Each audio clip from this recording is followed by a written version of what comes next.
The opinions expressed in the following program are those of the participants and do not necessarily reflect those of Rogers nor Rogers TV.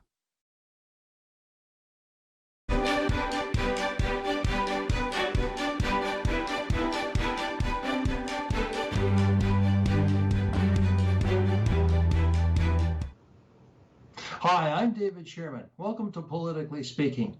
My guests today are Lori Wilder, who is the Director of Education for the Bluewater Board of Education, and Jan Johnston, who is the Chair of the Board of the Trustees for the Bluewater Board. This has been a very different year, and school start has been very, very unusual. But students are back, and they began with this video. Let's watch. Hello, I'm Lori Wilder, Director of Education for Bluewater District School Board. I would like to welcome you back to school. Board staff have been working with the Grey Bruce Health Unit and the Ministry of Education to prepare a plan for supporting the safe return to school in September. With the right materials and procedures in place, current evidence and experience support the concept that children can return to school in a carefully structured manner that protects children's health and minimizes risks. It will be exciting to be learning together again. We want to make sure everyone stays healthy and safe. So some things will look quite a bit different in our schools this fall. This video is intended to provide an overview of measures and processes that have been put in place to keep students and staff safe. Welcome back, everyone. Everyone would like to be back in the regular classroom learning every day with field trips, sports, and friends. We have made excellent progress in Grey Bruce, but we're not quite there yet. Your family will have registered you either for a full return to the classroom or for remote learning. Elementary students, you will attend school daily and will be taught all curriculum subjects. You will remain in the same classroom all day and will eat lunch in the same classroom. You will learn outside as often as possible, weather permitting. Teachers of other subjects, such as French and music, will move to your classroom. Secondary students, you will attend for a full day of learning. You will attend classes using a Quadmaster system, which means that instead of having the year broken up into 2 semesters, it is now broken up into 4 Quadmasters. Each Quadmaster is 10 weeks in length and consists of 2 classes. The first Quadmaster will take place between September 8th and November 9th. You will follow a Week 1 and Week 2 schedule. During Week 1, you will attend your Period 1 class daily. In Week 2, you will attend your Period 2 class daily. Students whose parents have chosen not to send them to school will learn through online and teacher-assigned learning. This will be done through a combination of live and scheduled learning activities and through course materials that will address the entire curriculum. Supports will be in place to address mental health and special education needs for students at school and for students enrolled in remote learning.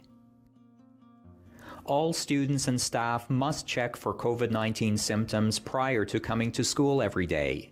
Please use the screening tool found on the Bluewater District School Board website.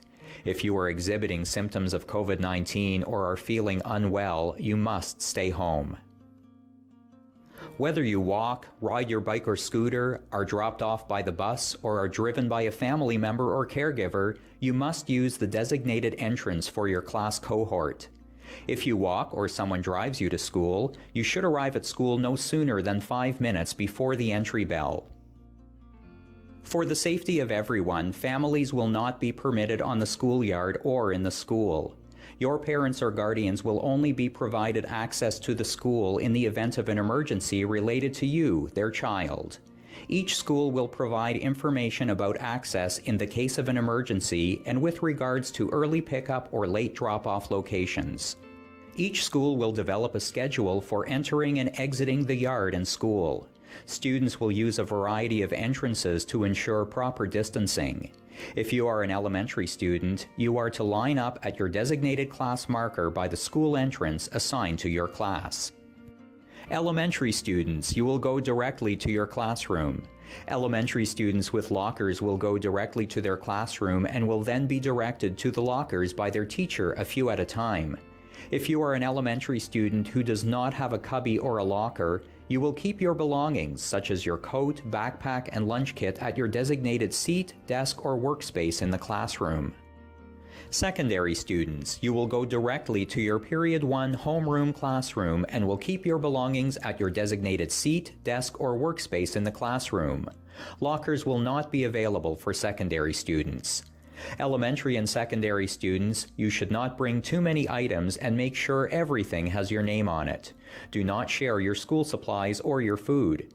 Be sure to bring a water bottle. If you do not have a water bottle, then we will provide one for you.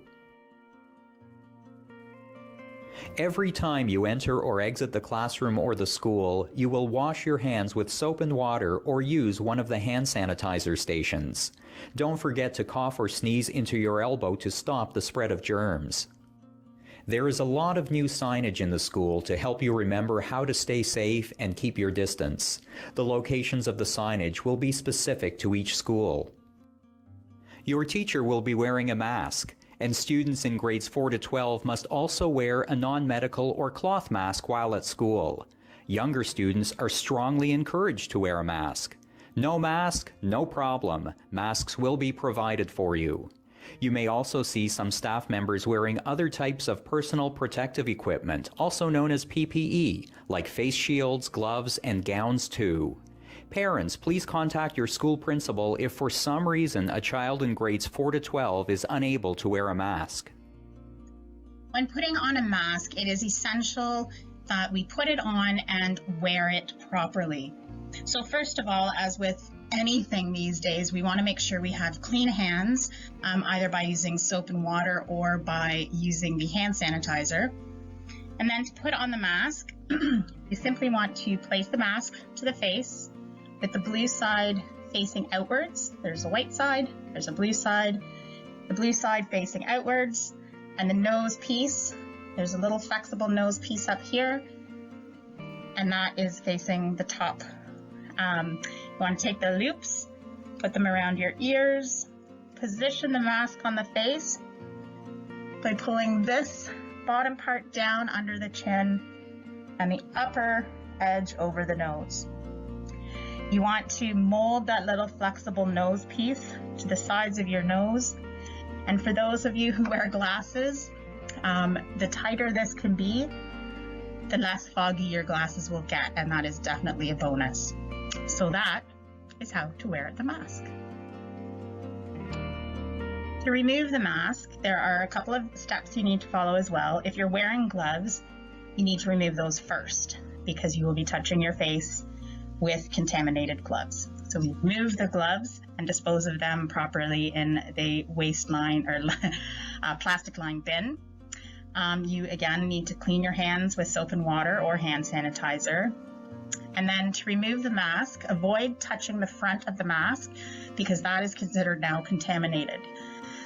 You want to grab the ear loops of the mask, pull the mask forward and off your head. And then we take this and we put it into the waste bin that is provided throughout your buildings. Then once again, you want to clean your hands with soap and water or hand sanitizer. And that is how to take off your mask. You will have recess with your class and will play in the zone assigned to your class. Students are encouraged to play games that don't require shared equipment. All games will be no contact. Playground structures and swings will remain closed for now. You are not required to wear your mask when you are outside as long as you are keeping physically distanced. Elementary students, you will eat lunch with your class in your classroom. Be sure to wash your hands before and after you eat. Please don't share your lunch or snacks. Any leftover items and packaging will be returned home in your lunch kit at the end of the day. You could bring a bag in your lunch kit to take home any garbage. Secondary students, you may eat in the cafeteria or designated areas. You are reminded to maintain physical distancing in cafeteria lines and lunch areas. You are also permitted to leave the school property for lunch. Be sure to wash your hands when you return. Schools will inform you if cafeterias are open. So everyone has a chance to learn the routines, we will start with a staggered entry. Please call the school if you are not sure about your start date. Common areas and shared spaces like libraries and gymnasiums will be closed unless one class has been assigned to them. Physical education will be held outdoors as often as possible. Shared items like computers, textbooks, physical education, and science equipment will be cleaned and disinfected before and after use. Breakfast club programs will be offered through a grab-and-go format. Milk and lunch programs, such as Pizza Day, are cancelled until further notice. Be sure to bring a water bottle from home, as the water fountains will be closed. If you do not have one, we can provide one for you. Water bottle filling stations will be open, and bottled water will be provided in schools that don't have filling stations. Teachers will schedule regular washroom breaks. Only 3 students will be allowed in the washrooms at one time. If you are waiting to use the washroom, follow the stickers on the floor to be sure you are standing far enough apart. Be kind and wait your turn. When you gotta go, you gotta go. No one will be prevented from using the washroom as needed. Don't forget to flush and wash your hands when you are done. To ensure you have the most up-to-date information, please continue to monitor the Bluewater District School Board website and social media. You will also receive ongoing communication from your school. If we all work together, safety will remain our top priority. Have a great year, everyone. Hi, and welcome back to Politically Speaking. I'm David Shearman. My guests today are Lori Wilder, who is the Director of Education for the Bluewater District School Board, and Jan Johnston, who's the chair of the Board of Trustees, or the chair of the school trustees for the school board. Well, Anyway, I'm the chair of the board. Chair of the board, chair of the school board. Hey, look, I know we can't make you more than you are. We won't elevate you, but the really interesting thing is that the both of you have, now that we're in September, have had a very interesting summer, I am sure. We have, the last time, Jan, you and I talked, we had Alana, and we were saying farewell to Alana. And we were in the middle of COVID and the sort of more acute phase. Schools had been shut down, and it was a hard shutdown ordered by the province. And now, through the summer, the province announced that yes, schools are going to go back in, and now we're here. We've started.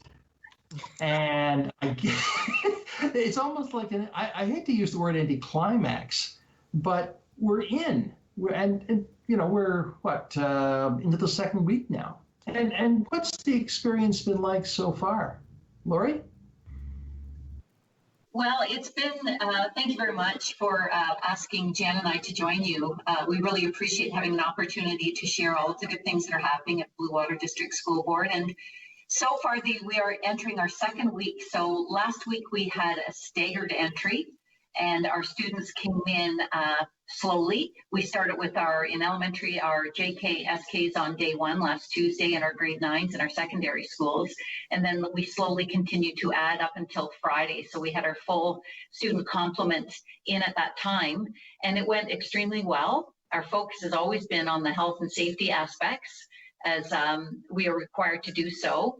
And it went really well. And so Friday we had everyone in, and this week, again, we're on our second day this week with everyone back again. And so far, so good. I know it's not the normal because we have all these health and safety protocols in place, but it's gone really exceptionally well. Our staff were in the week before. So our staff were in September 1, 2, and 3, the Tuesday, Wednesday, Thursday of the week, and they had some professional activity days there where they had an opportunity to focus on health and safety, mental health and wellness training, and to set up their classrooms and get a feel for being back at work since they had been off since March break.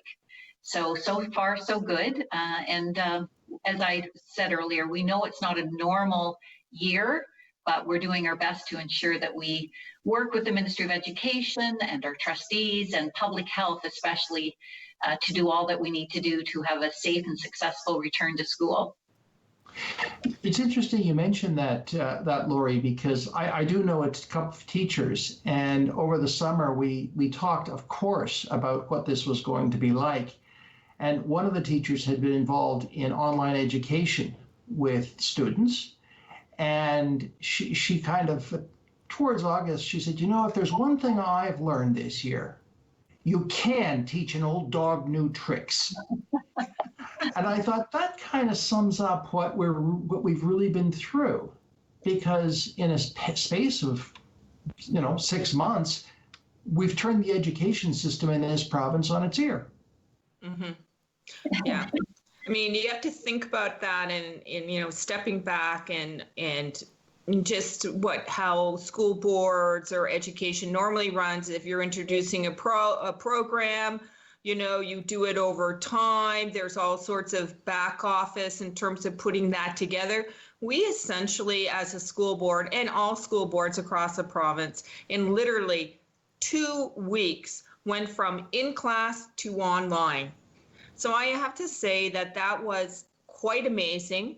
I think it's really also is quite amazing of all the staff, whether, from teachers and EAs and to our administration, is that everybody was basically working really, really hard to ensure that there was education of some sort for kids.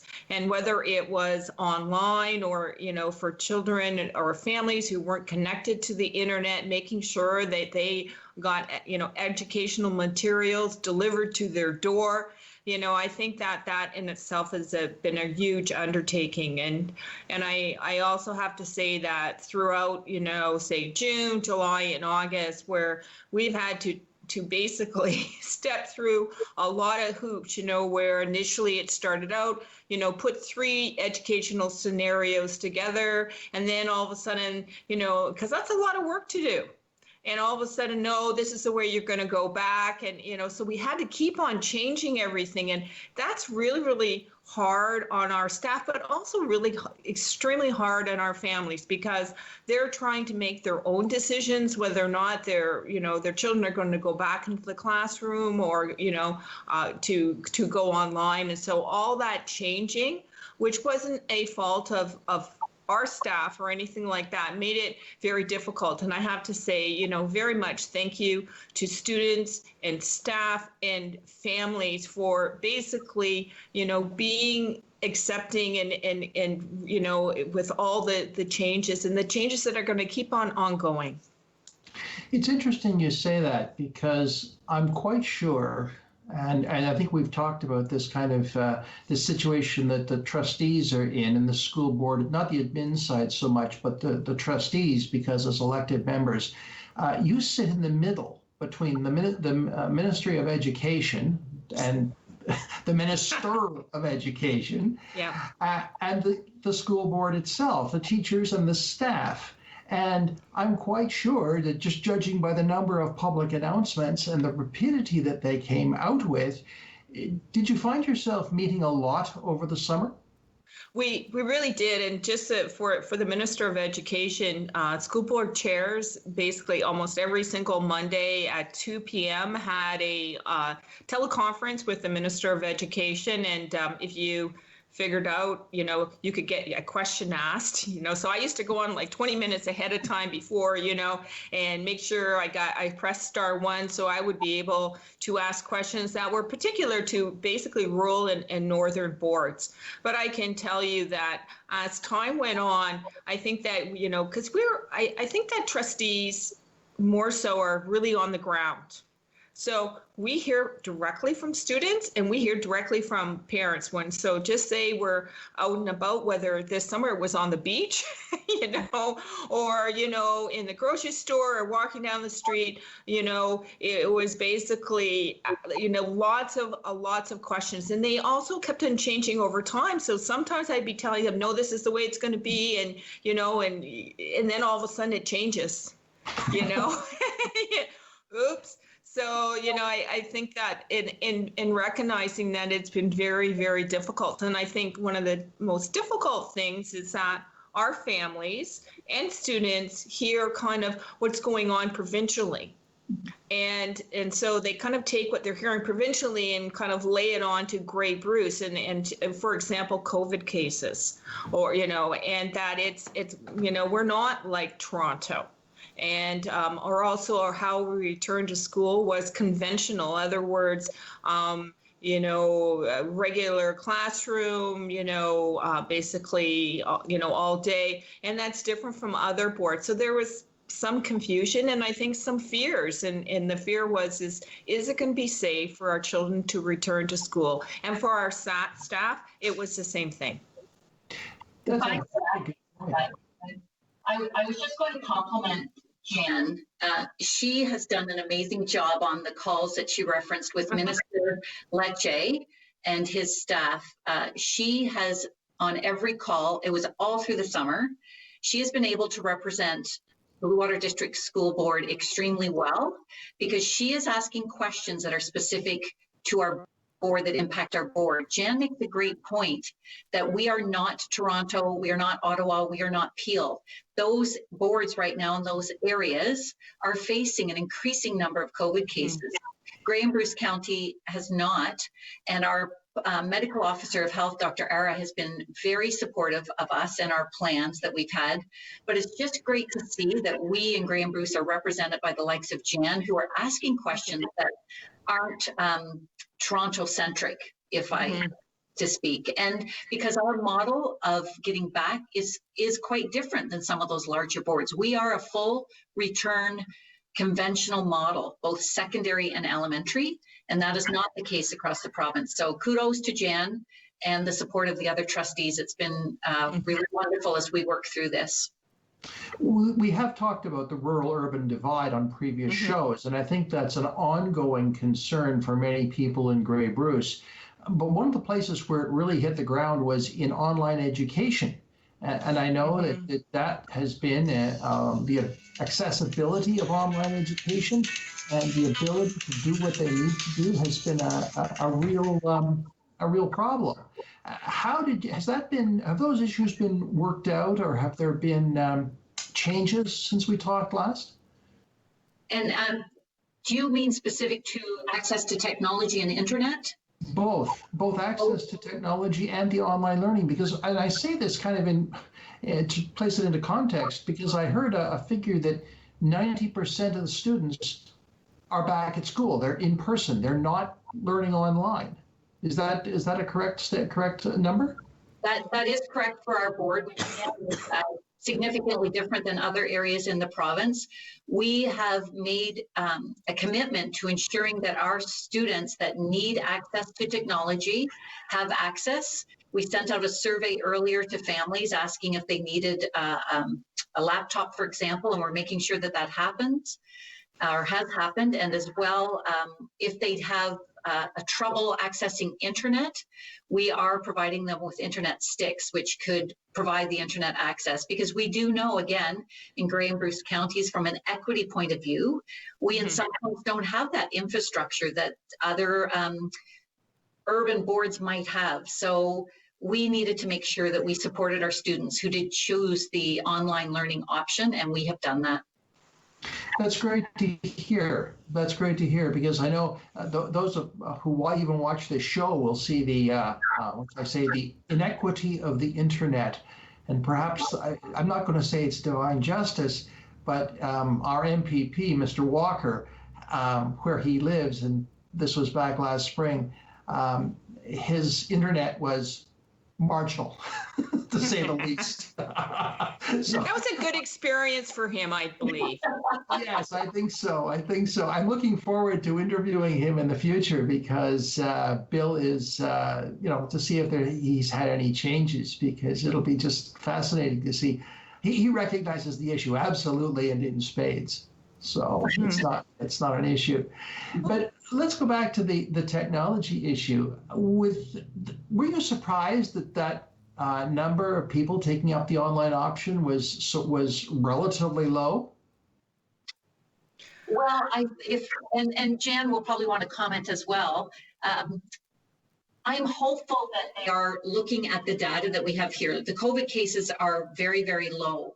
So, and we have put in all of the protocols in our schools. So we would really encourage people to come back to the face-to-face learning. Mm-hmm. We're very, very confident here that we have the health and safety protocols in place, as is Dr. Ara. Dr. Ara did a lovely media release maybe 3 weeks ago, actually encouraging parents and to send their children back, saying it is very safe to do so here. So we weren't surprised. Our numbers are lower, I would say, than provincially what we are seeing, especially in some of the bigger boards. But we would love to encourage people to all come back. And Jan, I think you wanted to maybe add to that. Yeah, I think that, you know, it's just not about education. It's about, you know, student mental health and well-being, and also that socialization piece is that they recognize that the longer, you know, that they're not in a, you could say, social situation. But the other thing about going back to school is also it's reinforcing, you could say, some really great health and safety behaviors that we want to instill, not only in our students, but, you know, students, they learn things in school and they go back and they actually are talking to their families, or especially young kids will tell mom and dad, you know, no, this is the way to do it. So there's a huge education piece for that. But I think the other thing is that if there's anything that our families learned about online, is that it wasn't all what it was kind of, you know, built up to be, and that it was really quite, and sometimes it was really quite difficult. You know, I mean, if you're with young learners, you know, parents have to be with them. Parents and families need to go back to work, and so this is an opportunity, you know. And I think the other thing has to do with is that we had to create a virtual school that starts this week. And Lori can talk about this. It was actually quite difficult to get staff for online teaching, and that's our board. That is right across the province. So, you know, what happens if you have this 10%, which is now going to be our biggest school in the board, you know, is that then, you know, if we can't get, you know, and it's equity, making sure that kids online get, you know, a quality education, is that, you know, there might be teachers who don't want to teach online, but they may have to, mainly because to ensure that our online learners are getting a quality education too. It's very interesting to note that, because I find your statement, this is the largest school in the school board. Mm-hmm. And I go back to my original statement that you basically turned the education system upside down. Mm-hmm. One of the things I think anyone who has been involved in interactions online is, we were never trained for this. This is hard work sometimes. Mm-hmm. That teleconferencing for hours at a time is physically exhausting. Mm-hmm. And the whole school of study that is exploring that. So to throw that into the education system, it's no surprise for you to say, we don't have the teachers because they're not mm-hmm. trained in this. I mean, in my own vocation, I wasn't trained for it at all. And I'm mm-hmm. sure neither of you were. So we're learning by the seat of our pants, every single one of us. If I could add to that we did engage in a lot of wonderful training back after March break, when we had to enter the remote learning experience so quickly. So our staff have received webinars and training. I think really provincially there is a shortage of vocational teachers, but especially again up in Grey and Bruce counties. So that, as Jan described, that has been our struggle. We advertised both internally and externally, provincially wide, to have teachers to come, occasional teachers to support our remote learning program. And unfortunately, we weren't able to get enough staff to do that. So we've had to now, we have a reorganization process that occurs all the time anyway in the fall. We've always done that. So we will be doing that again, but this time it will be reorganizing to support and ensure we have enough staff to cover the remote learning school as well. Mm-hmm.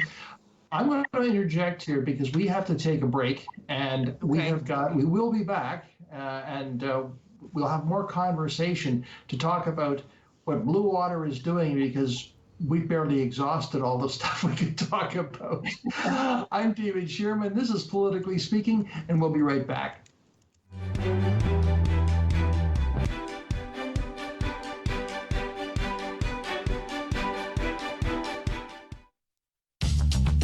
This program is brought to you by Ignite TV.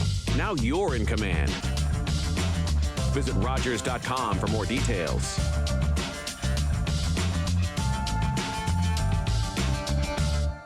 And he can lift anything. Anything at all. He's that strong. Joe Schuster, will you stop it or you'll miss your train? Now help me find number 5.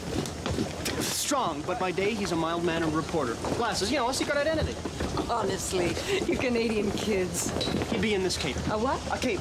Wearing these blue tights. A hero in tights, really. Here it is. Listen, Lois, this guy is faster than anything, I swear. If you're not fast, you're gonna miss your train. That's it. A bullet. He's faster. No, he's faster than a speeding bullet. Come on, get on it. No one's gonna read a comic strip about a strong man in tights, Joe. It'll never fly. Fly, no. But he can leap over tall buildings. Oh, wow, man. See what your cousin Frank says in Toronto. Oh, wait, Lois. I've got something for you. Here, take it. It's a gift. You never know. It might be worth something someday. Is he great or what? Bye-bye,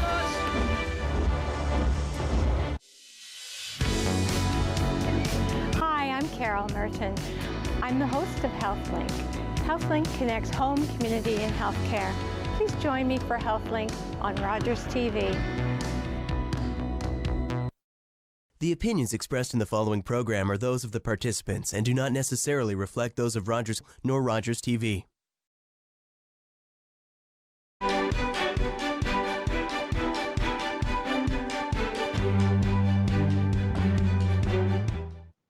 Hi, welcome back to Politically Speaking. I'm David Shearman. My guests are Jan Johnston and Lori Wilder of the Bluewater District School Board. Always a pleasure to have them here. And boy, education has really taken the front seat along with health in this province these days. So it's especially a treat to have the both of you here, and we can talk more about some of the things that have been going on. Now, I wanted to go back to the video for a moment, because the class structure has changed dramatically. Lori, what's the new structure? What's the new structure look like? There was a word that was used that I had not heard for high school. It's now four semester. It's a 4-semester system. So it's called a Quadmaster. So that is probably new. There's lots of new terminology out there. So our board decided to go with a Quadmaster.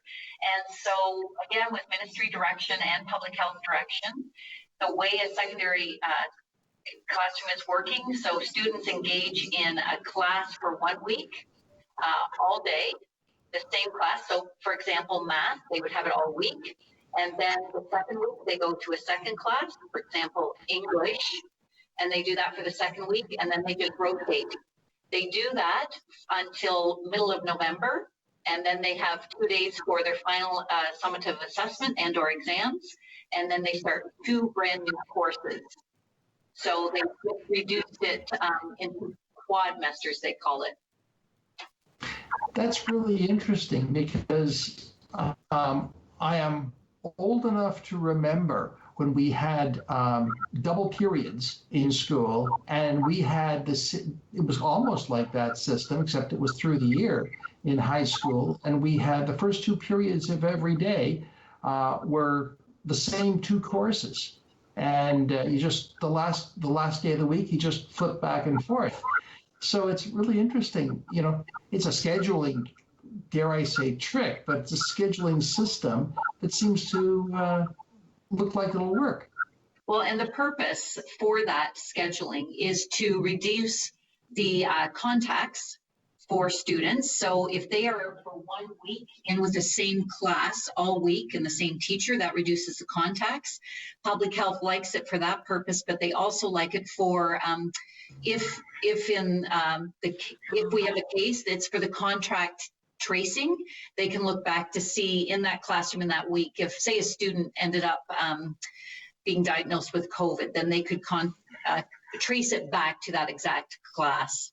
I think that's really an interesting, it'll be interesting to see how the students learn and how they retain their learning, because I'll be honest with you, many years ago, and I'm not going to say how many, that system actually caused me I can still remember to this day the things I learned, and because it happened to be a mechanical technology, I can still probably operate a lathe if you put me in front of it, because I was using it every day.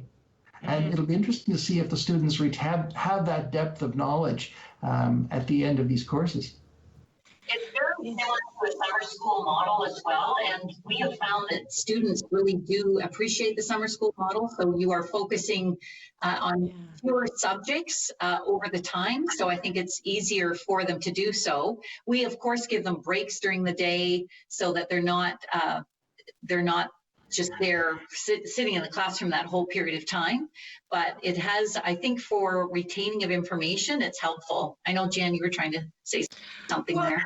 Yeah, I think it's a great idea. I think that that's what they do at university. If you're taking a summer course or semester course, I know myself when I was in secondary school, I actually took some summer math courses, and I can tell you exactly what you just said is that you retained information, and I can actually remember all the geometry I learned.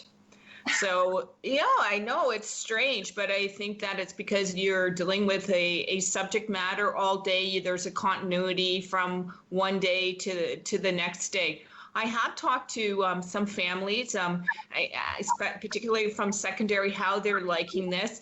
And what the students say, they're really glad they're back at school because then they get to see their friends. So I haven't found out.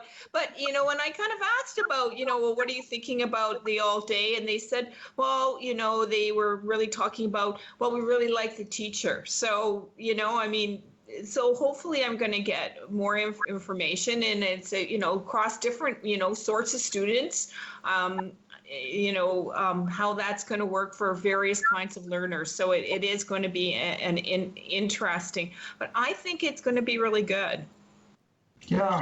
Hey, Laura, you did say that there will be breaks in the classroom sessions, and I don't know whether it's at lunch. But we all know that one of the issues, and not just here in Owen Sound, but in other parts of the district, there have been issues with congregations of kids. And I'm not going to go any further than that, but there have been some challenges that have been faced across the district. And what I noticed last weekend, this week, is not necessarily what I would call lunchtime, but it's obvious that there are breaks. The young people are walking. They're not staying on the grounds. They're walking. They're walking the sidewalks. And I'm thinking, that's not a bad thing either. I mean, we no longer have phys ed really, or if we do, it's maybe one credit. But if you can get people moving, hey, great option.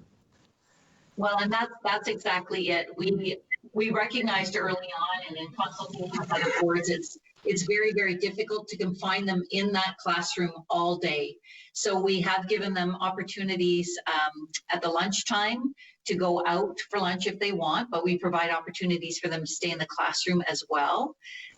We do trust, like when students go home after school and or on the weekends, we trust that they are following the protocols set out by public health with their masking, socially distancing. And so we know that those things are happening on the weekends and those times, but we are doing our best to adhere to what we need to in our school system during the time that the students are with us. Excuse me.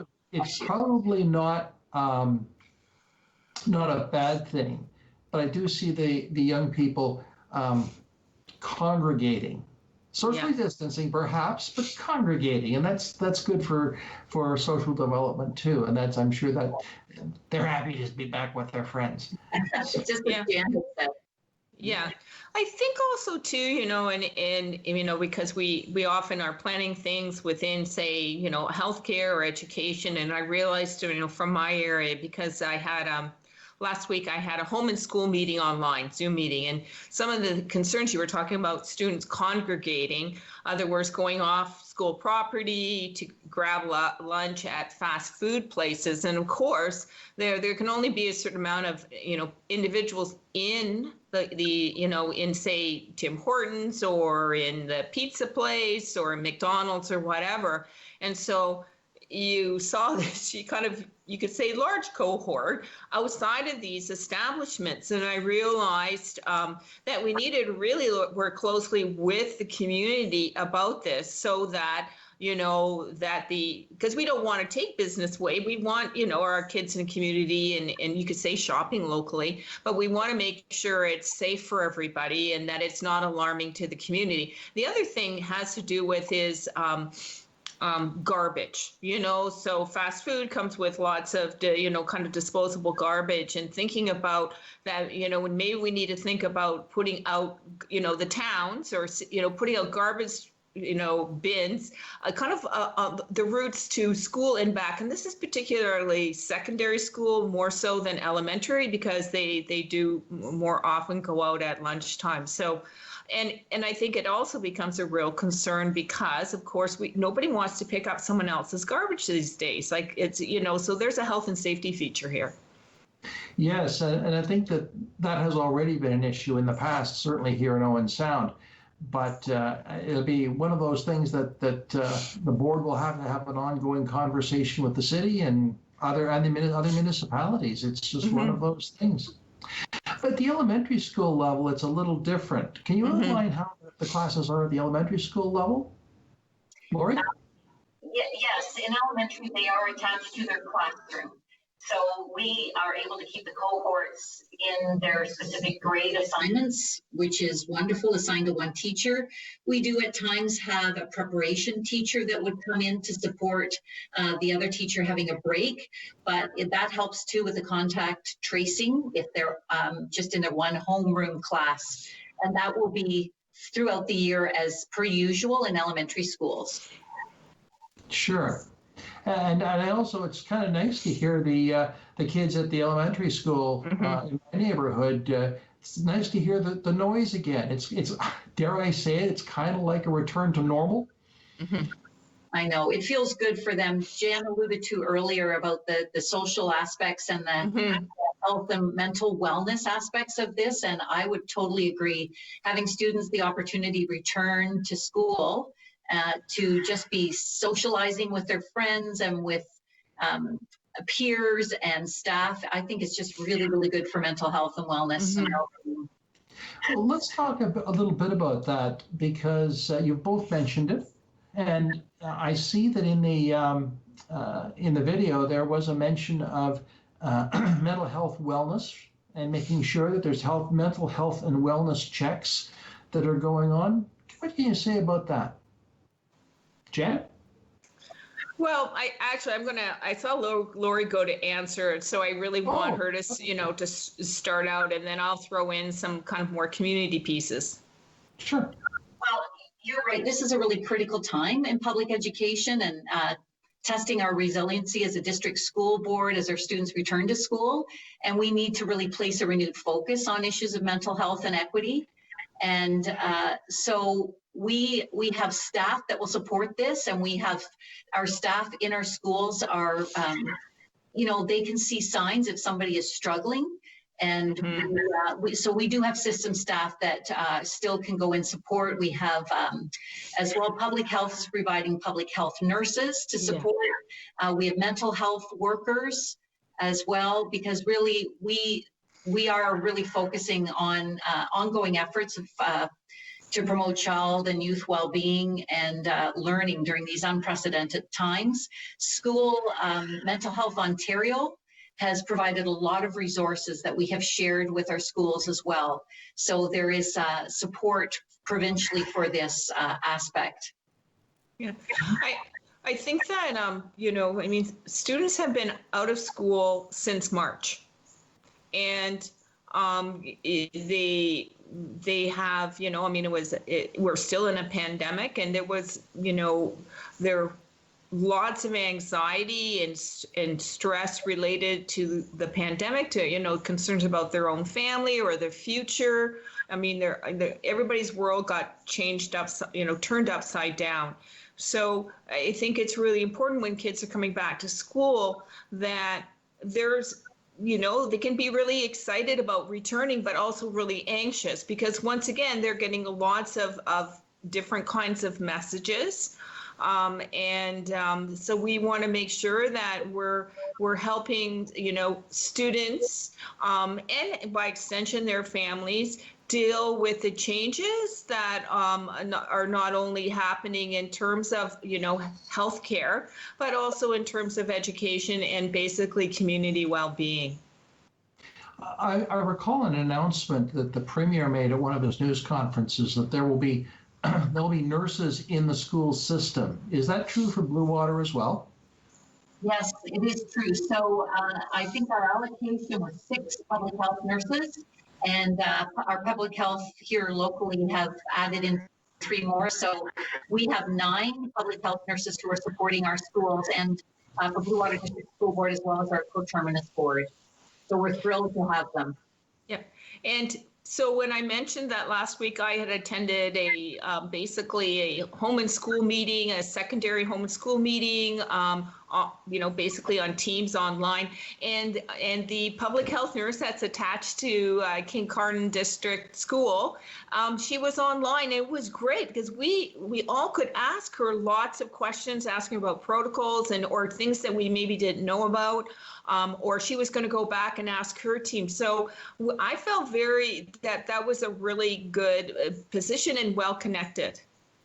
Yeah. We don't realize that public health is more than, and I don't want to make it the point. Well, yeah, sure I will. This is more than Dr. Era making his making his announcements. There's a whole team that is behind public health, and it sounds like they are right on the front line. They're engaging the parents, and they're working with staff, and that's the way it should be.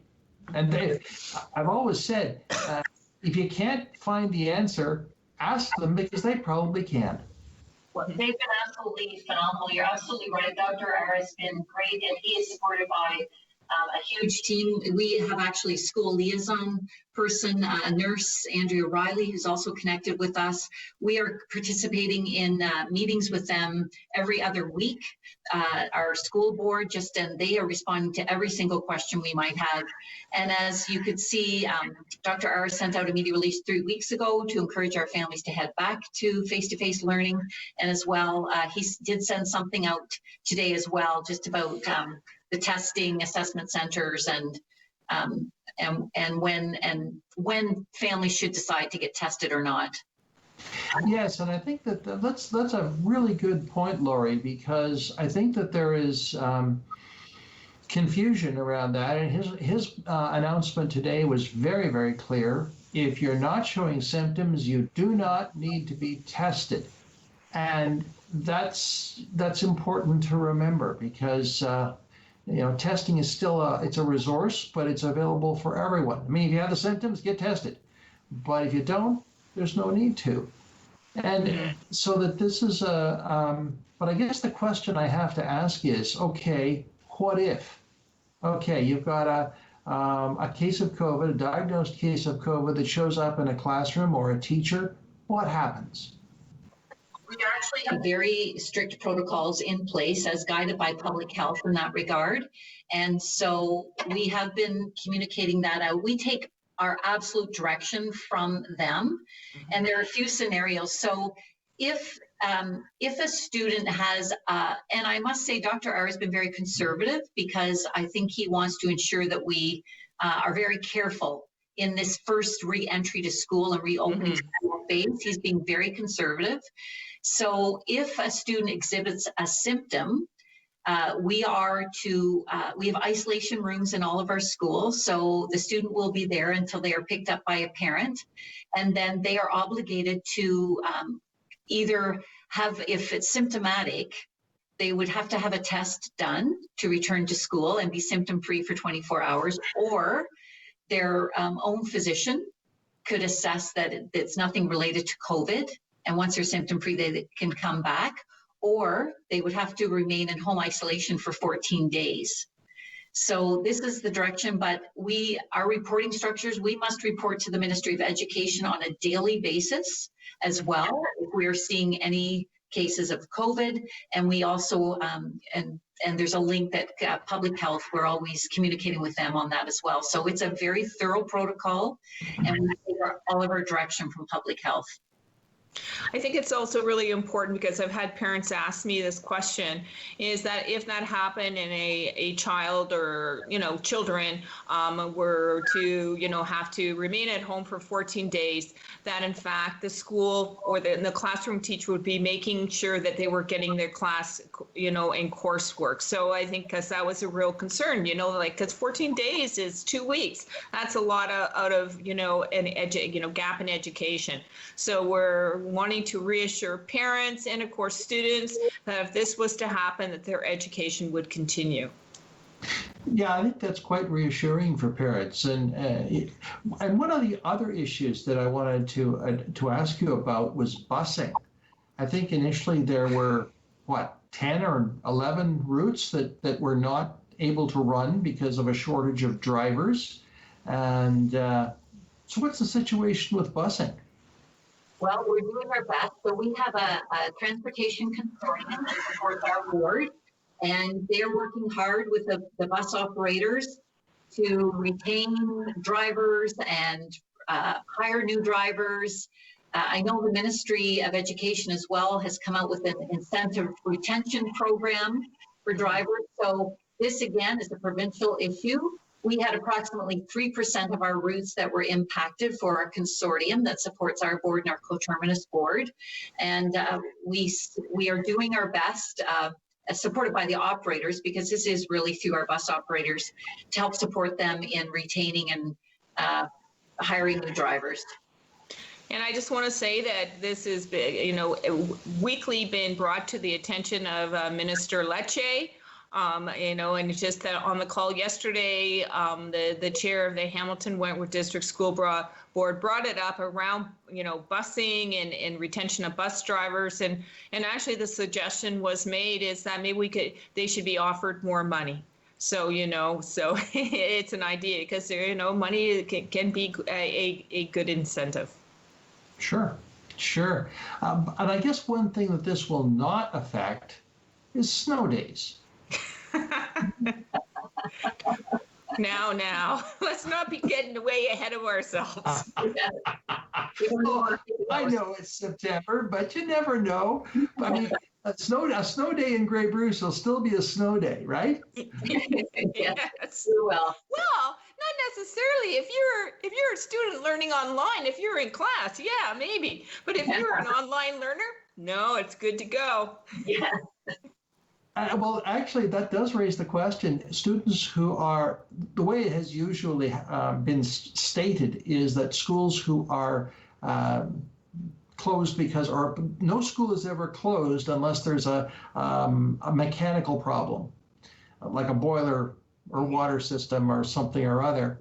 And normally when we have a snow day, but schools are open. Will that change? Well, or have you thought that one through yet? we have questions. We still, we always do our best to keep our schools open, because we realize how important that is for families to have that option. I mean, in many cases, parents can't choose not to go to work. They need to go to work. So we need to provide that service, that our schools are open. But if we are directed by public health because of something COVID related to do so, we need to follow that direction. And then we would do so. Of course, fingers crossed, up here so far so good with our cases, but we would certainly do what needs to be done. Sure. And actually, I guess we can say, let's wait for the snow whenever it starts to fly. Yes. Yes. And this being Grey Bruce, along about December 1st is when we really start to get it, maybe. But we'll have to wait and see, I guess. Yes. Yeah. Not necessarily along the shoreline. So yes, except along the shoreline, Jen, you're absolutely right. Yeah. I have a sense from the both of you, there is a lot of optimism here that you feel that there's been a good piece of work done, and there's a lot of potential for success in the education system in the next few months. Is that a fair assessment? It absolutely is. As I said earlier, we encourage our families to send their children back to school. We do honor those who are making the choice for online learning, but we feel that we have all of the health and safety protocols in place, and we would love to see them returned for their own mental health and well-being, social aspects, as we've discussed. Yeah. Sure. Yeah. I mean, we heard about kids. I mean, I would hear about that. They were really excited about returning to school, and they'd already had their masks picked out for the first day that matched the outfit. And so actually masks have become kind of a whole fashion statement, they're, very cool masks. And so and that's really great in our area. And because, this is what, masking and washing and social distancing is going to keep all our communities safe. Well, I've also suggested that because we know that human beings are human beings, masks will be the new way of flirting. Isn't that fun of that? We're all good to go for Halloween, hey? That's exactly true, Jan. You're absolutely right, which is another issue which Dr. Arrow will be addressing, I'm going to say, within the next few weeks. And I'm just not going to go there. But it could be very, very, very interesting over the next little while. Well, it sounds like you've got things, things are ready to are rolling. I think it's more are rolling forward.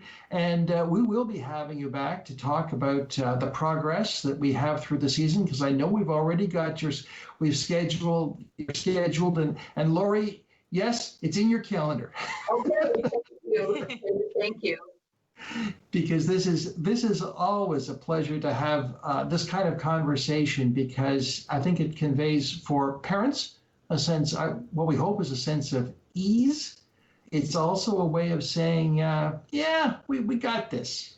We got this. It's not something that, we're doing the best we can with the best science and the best background and the best educational system learning, and we'll make it work. There's an old expression we use around here called the Grey Bruce solution.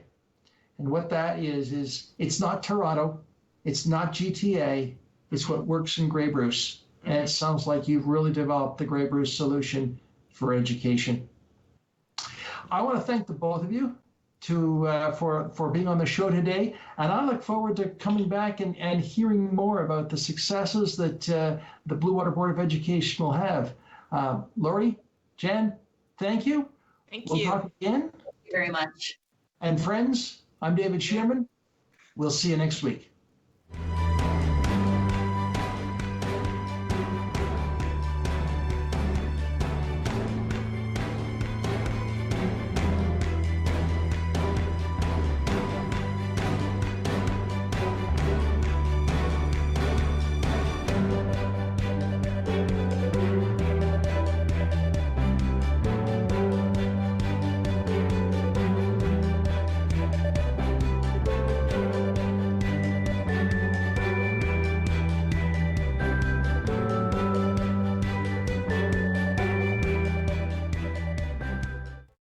Call the Rogers TV viewer response line, email us, or connect with us on social media.